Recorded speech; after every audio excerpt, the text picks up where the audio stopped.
You know, you may notice we don't have any music. We don't have a lot of stuff running. The computer or the backup server I'm using just kept crashing. So I just didn't have the music. So we're not gonna keep the timer. Timer normally lets everything sync up.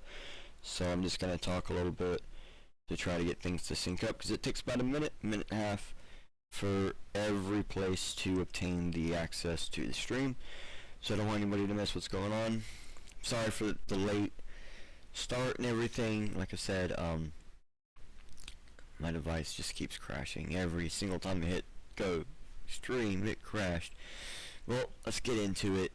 Today I'm hoping to change your perspective on what ring signatures are with Monero. So with all forms of cryptographic exchanges and cryptocurrency transfers require some form of signature from the sender on-chain to prove the transfer is legit. One way to ensure privacy is trying to hide the real signature of the sender in a manner that is verifiable by the receiver and system. So today we will talk about how we sign on Monero instead of how one would sign cryptographically, because the phrase is ring me, sign we. So before we go any further, let's go ahead and thank today's partnerships and sponsorships. So I want to thank Deorganized for teaming up with Bitcoin Live Digital Broadcasting, DB, because Bitcoin Live DB and Deorganized is a powerhouse combo, and I see new heights for both organizations. Now, if you haven't checked out both Deorganized early morning broadcast and late night stacks, then for other, they do a bunch of different topics and stuff. Well, you're missing out, because they've been taking off with every morning and every evening, getting more and more, and you can find them on just about every platform you can see this. So I do want to thank today's sponsors, which is Shieldfolio. Let me jump that up. Alright. I want to thank Shieldfolio for sponsoring today's episode from within a quantum bit, as well as the Bitcoin Live DB network. Now, if you haven't seen a Shieldfolio, well, they're like a little black book made from stone paper. So they're phase resistant, tear resistant, even water resistant. So you know the info and secrets you store in your Shieldfolio will last us forever, or whatever you throw at it. I personally have a Shieldfolio, and I use it for my website info, contacts, crypto keys, among other things, because these are little black books that are pocket sized to be rated by your side, regardless of your adventure in real life or online. And I really do mean that. They are really neat pieces of paper. Now, they do have more options and stuff on their website. Go ahead and use that QR code to jump to the website, get yourself Shieldfolio and other products, and use the code BitcoinLive20. You get 20% off your purchase today. Now, before I go any further, let's roll in with the roll-ins and see if they actually roll in.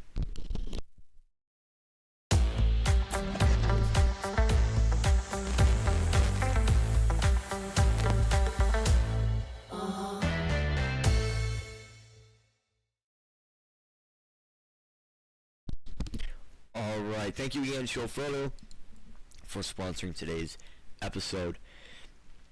So let's jump into it before something else crazy happens. Well, I want to welcome everybody into the photon of the greater fourth dimensions quantum machine. And so throughout today's episode, we are going to basically have these little QR codes.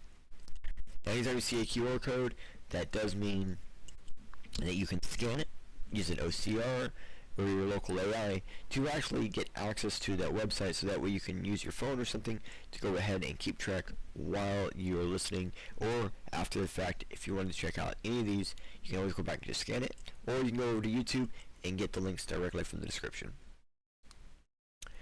Okay, so these right here, this first one up, this actually is Deorganized Media.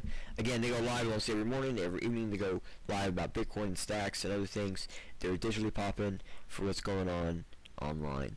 Alright, so we're going to keep on moving. Today's free pre-search query is XMR signatures breakdown.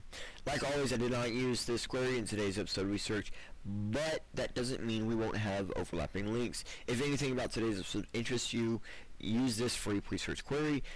Should be able to help find you and jump into this rabbit hole. So just afterwards, come on back, use this keyword to come over, or just go over to pre-search and type it in, XMR ring signature breakdown, and jump down this rabbit hole. Alright. Gotta figure out how I'm going to do this section a bit better. This section right here, the breakdown section, the reminder of what's going on. So let's catch up. So far we've covered quite a bit of the privacy side of things for Monero. For example, we have previously went over how you don't even have to broadcast your own transaction, but you can get another node to do it for you. We talked about how we can separate ourselves from the transaction, and we hinted at ring signatures doing something with that as well. So that's what led us here today, privacy. Now hopefully when we are done with today, you will have an understanding on how we hide in the numbers with ring signatures. Hopefully you can take this information and the last episode's information and construct how you can how you can obfuscate all parts of the transaction or transfer without routing back to yourself, because these are similar techniques to actually covering your digital footprint online. So we got this really neat video for you guys to see. I tried to make this episode as easy as possible for you all to take in. So this very first one we get is a Get Monero video. They have put the words as simple as possible. I cannot explain it any simpler than this, but we will explain it in more detail here in a second. Of the transaction, the sender's privacy is protected with the use of ring signatures. A ring signature is a type of digital signature in which a group of possible signers are fused together to produce a distinctive signature that authorizes a transaction. This is analogous to the signing of a check from a joint bank account, but with the actual signer remaining unknown. The digital signature is made up of the actual signer combined with non-signers to form a ring, where all members are equal and valid. The actual signer is a one-time spend key that corresponds with an output being sent from the sender's wallet. The non-signers are past transaction outputs pulled from the blockchain, which act as decoys. These outputs together make up the inputs of a transaction. To a third party, all of the inputs appear equally likely to be the output being spent in the transaction. This feature helps the sender hide the origin of the transaction by making all inputs indistinguishable from each other. You may now be asking yourself, if there is no way for a third party to verify which output is being spent, what would prevent someone from spending the same output twice? This potential issue is addressed by the use of key images. A key image is a cryptographic key derived from an output being spent and is made part of every ring signature transaction. There can exist only one key image for each output on the blockchain. Yet due to its cryptographic properties, it is not possible to determine which output created which key image. A list of all used key images are maintained in the blockchain, enabling miners to verify that no outputs are spent twice. Let's go through an example to see how all this works. Alice wants to send Monero to Bob with a ring size value of 5. One of the 5 inputs will come from Alice's wallet, which will be consumed in the transaction. The other 4 inputs are arbitrarily picked from the blockchain and are used as decoys. This forms a group of 5 possible signers, where all ring members are plausibly the actual signer of the transaction. To an outside observer, including to Bob himself, it's not clear which input was truly signed by Alice's one-time spend key. However, with the key image, the network is able to securely confirm that the Monero being transferred to Bob has not been spent before. As you can see, by using ring signatures, Monero protects the privacy of the sender by obscuring the source of inputs, and in doing so, ensures that the origin of any Monero remains untraceable. Alright, so that really is the simplest way to describe it. There is way more complicated ways, and well, we can just directly get into that data, which we're gonna. Alright. So, this page that you can access right here. This actually has, like, if you're on your regular phone or your desktop or whatever, it will actually have the video at the top. So this is a read-only page that we're looking at right here, and this is generically all the same text from the video. Now, I'm not going to go through and read this for you. You can come read this if you would like to later. I just wanted to give you the rest of the source for that video, basically. So, just to help explain though, so when you are transacting on Monero, there are layers of the privacy. So let's assume you're running a mid-privacy setup. So you have a lowered ring size. Well, use an example ring size of 5, like from the video, but you will use Dandelion++ to let a different node broadcast. You're separating yourself from the IP, from the transaction, while the ring signature actually separates the transaction from the receiver. So right now, there's still things that can be done, like if people know your receiving address and they build a list of sent to addresses, there's a chance a big exchange could actually map false addresses to bypass ring security. That's why we will have to discuss stealth addresses eventually. But first, there is a reason why ring signatures are so important. Because if you didn't just hear, there is a way to bypass ring signature security. Okay, but that is on low signage, low numbers, and without stealth addresses. So why is it so important to have it if it's by itself not getting the job done? And I think that was the hardest part of today's episode. Oh, sorry about that. I think that was the hardest part of today's episode, was trying to find any amount of proof that explains why this is so important. And in some way, ring signatures is just that simple. We're hiding in the numbers. We're not the only person being presented. We're not the only transaction being presented. Okay, so let's get you to some explanation here. So we're here on ChristopherCovedale.com. Yeah, this is like a personal researcher's actual personal blog, and it's really good. So here you can see we're partway in the blog, and it starts off with, what are ring signatures? Ring signatures consist of several key pieces. This is the anonymity set. The signer selects a group of public keys and some decoys and one of their actual public keys, right? So this allows them to hide in plain sight. One of the only keys in the ring belongs to the actual signer. The cryptographic trick is to construct a valid signature without revealing which one. So that, I believe, is the magic trick that we are going to see with ring signatures that a lot of people don't understand, is it never reveals which one is correct. An array of responses and challenges used with the challenges to show knowledge of the private key without revealing it. This is used with a zero knowledge proof loop. The signature must wrap around the ring, making it internally consistent while proving knowledge of the private key without revealing it. A message to sign. So this is a content being signed, okay? Including it binds the signature to the message, ensuring integrity and preventing replay attacks. A replay attack is basically what they were saying at the end. We reuse the same key, use the same funds over and over and over. How ring signatures are constructed. So they select the ring. As signers collects a set of public keys. The set includes decoys and the signer's rule randomly placed in the ring. The signer's notes their own index. So the signer needs to know their index, where they're at in there, right? So we're going to generate the key image. And you see here, they're going to do hash to point I equals X times HP, which is your hash to point. So we're going to use the signer's key. We're going to use the private key. We're going to have a hash of the P mapped to the underscore curve point, and then finally the key image. So I is the key image. Alright, in Monero, each transaction output has a unique one-time public key. A key image ensures that each output can only be used spent once.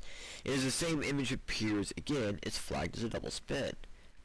So here's how we generate that. Here's the signature loop, generate left to right.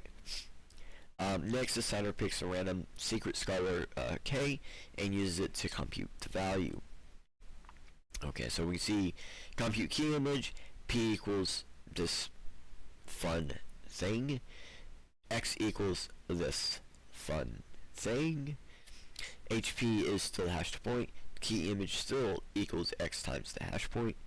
Okay, so our public key is the signer index by the pub key to the point.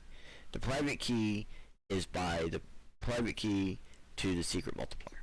Okay, so then choose random x to computate first. Randomly choose a number. Okay, L equals x times G, R equals x. Okay, so you get the idea here, right? There's a lot of randomization. There's a lot of setup too. These values serve as a starting point for the challenge response ring. The first challenge is computed by the hashing of the message and the values left to right. So the data equals the message plus the left dot x to the bytes with big, and then the R to the other big, right?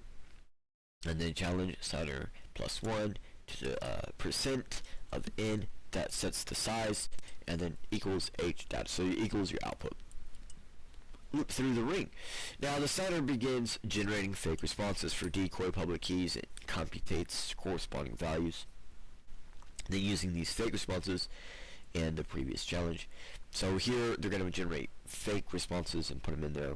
And it kind of shows you how it goes through these various different steps to make sure that it happens. Okay.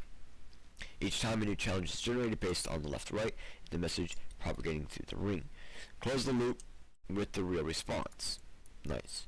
Once the challenge loop comes back around to the signer's original index, they computate the real response value, such as the final left to right match, and close the ring, making sure the signature is verifiable without revealing which index they signed from.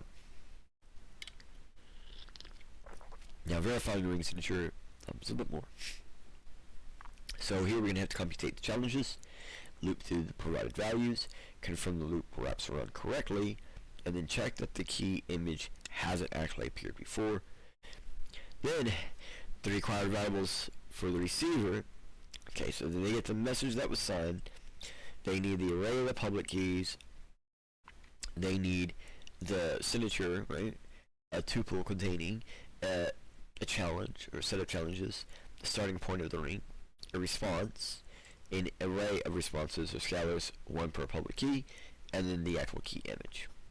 So if we go down here, it's going to show you all the math and how they actually obtain that. And this is done in order to tell you, like, so it's all just pretty simple.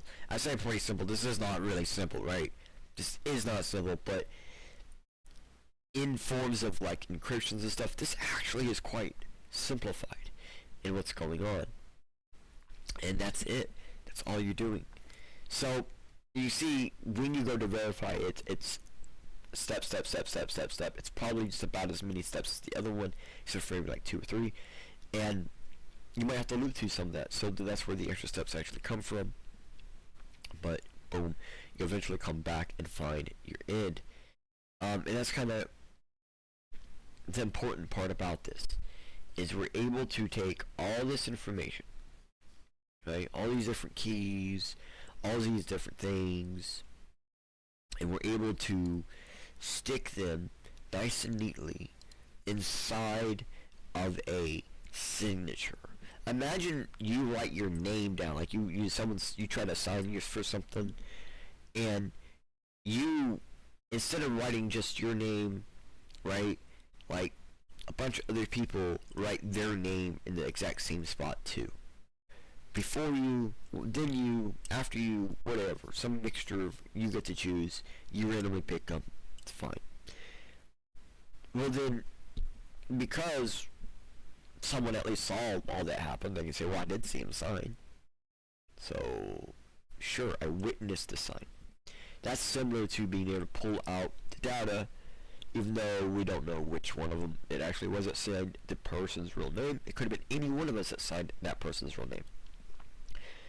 So now imagine you go to the counter, and you don't go to the counter, your grocery cart, your buggy, your basket, it goes to the counter, and cashier can't see anybody. Brings everything up. Now it's time for someone to sign to pay for this. And one at a time, someone different comes up and signs. And then someone comes up different and signs. And just keeps on going. The cashier can say they saw 6 people sign, 9 people sign, 13 people sign. And then you go, well, which one was the real? I don't know. Like 5, 6 different ways. But then when you try to leave the building, they want to check your shit. Okay, so that is similar. We don't really care how in the hell you get your transaction to the blockchain, how in the hell you made it, as long as it follows this one few rule, like for example the ring signature rule, and the various rules are followed. When you come up to use that funds, we scan that shit, right? We scan what you got, we scan the blockchain. Oh no, you know what? I have not seen this receipt yet. We scan it, okay, so we're good to go. The next person shows up, it's got all the same items, just about. Maybe something's different. But, same exact receipt. Nope, sorry, seen this receipt, can't let you through. Fuck off, bro. So, there used to be this thing where it was like, first movers advantage had this advantage with Monero, and it ain't true anymore, and that is because the ring signature size was increased over time. And it's kind of complicated because when we're talking about this, the ring signature is so much. I have some notes. I'm going to read these notes.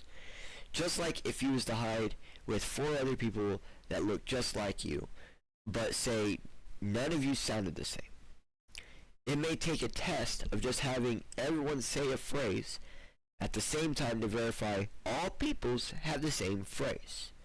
Then asking all the peoples one at a time to say the phrase until you find the person you're looking for. So the trick is simple, but the result is huge to privacy, of course. And that is the point. Okay, so simple but huge impact to your privacy. Now, I did want to have a few more things up and running for today's episode. I'm just going to push them to next episode since I couldn't get started on time. I'm basically just going to cut short today because the computer issues, and I do apologize. But we're going to include that in the next one, which will help. Originally it was going to be like a preview of what's next, but we'll just do it all with there. We'll do it all next time. Boom, shabam. I say it like that because I'm looking at the notes. It would take me a long time to read that. So we're going to... But this is the main part of ring signatures. It is simple, but huge impact when used with other things to ensure privacy. So Monero nowadays has a large ring allowance, and you can use more signatures that all seem more like normal transactions that are not like they're like you can't really tell when it's a an asset being signed versus like a transaction being signed. More of the transactions on chain look similar, and so we can think that as part of the privacy. That's how why the systems that we've talked about up to now, like Dandelion ++ and Bulletproofs, and that's why they all do what they do. So that way we can all work together. They all work together for a better privacy set. Now, if you do remember our Shadow Dive, we spoke about how XMR is very confusing. Well, hopefully it's a bit easier to see why. The he said, she said really is the reason. But we all said something else with it. That is the exact phrase. She said, the he said, she said, but we all said something else with it. That's what the public has to work with. What I just said. If the public has to work with all that, it's very confusing. Everyone's always said when you come at me with the he said, she said, we can't handle it because no one knows who's right. Exactly. So the miners have a type of transaction serial number to know what's good. Sometimes it takes a spendage to test a key to see if it's good. So sometimes a chain split may collapse, just to show the true chain, making what appeared to be X amount of XMR disappeared, while the real amount of XMR in that chain split was actually revealed to be less in reality. That's the beauty of adding ring signatures to your chain. It does indeed make things confusing to the public. So today's dive may not seem as deep as the last one, but it truly is deep in Monero, because without it, we would need an additional measure for privacy, because we would just be imagine you're trying to transact a Bitcoin, and instead of just using your node, you finish up your transaction hash and you hand it over to your buddy on a piece of paper, and then he plugs it into something and sends it digitally to someone else through some private system, and that person actually transacts it to the blockchain just to be directly tied to you in every possible way other than your IP. That is that's it. Without ring signatures, that's the difference. It's still you. We can still see it's you. We can still see who it got sent to. And next time we come up, we will be able to show you how to hide how you received it or who received it, stealth transactions. So we're going to dive down deeper and deeper, because there's not a whole lot more, but stealth transactions, and then the rest of the stuff will be in a single video to help you guys out. I hope you guys have been enjoying this XMR breakdown. I'm trying to do it as very simple as possible, but just like with Monero, it doesn't really make sense unless you're looking at it more like under construction, not under construction, and that's about it, because Monero is always under construction.